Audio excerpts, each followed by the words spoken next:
Bem, pessoal, a aula de hoje é falando sobre a história do futsal. Como já sabemos, o futsal é um conteúdo que está inserido nos planos do ensino fundamental 2 e do ensino médio.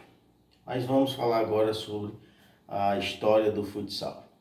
O futsal em si, ele foi criado em 1930 no Uruguai por conta que suas crianças não tinham campo de futebol. Naquela época, em 1930, o Uruguai foi campeão mundial de futebol de campo.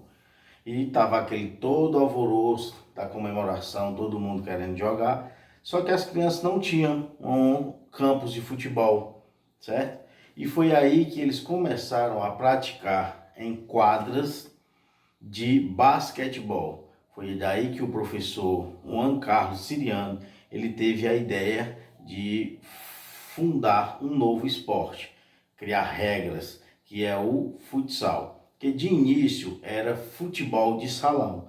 Futebol de salão era na época da FIFUSA, Federação Internacional de Futebol de Salão.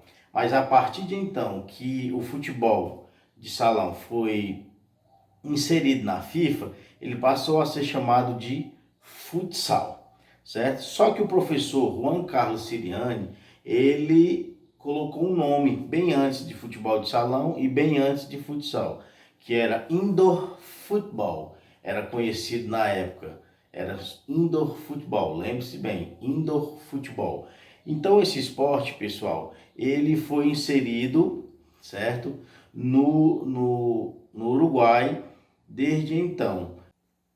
Já em 1965, o esporte difundiu-se em toda a América do Sul, fazendo com que houve a criação da Confederação Sul-Americana de Futebol de Salão, composta por 5 países: Brasil, Argentina, Peru, Paraguai e Uruguai, certo? Quem rege as regras do futebol de salão, ou futsal, mais conhecido até hoje, é a FIFA. Bem, pessoal, isso aí é o resumo da história do futsal. Agora assistam e daqui a pouquinho passarei a atividade para todos vocês. Um abraço.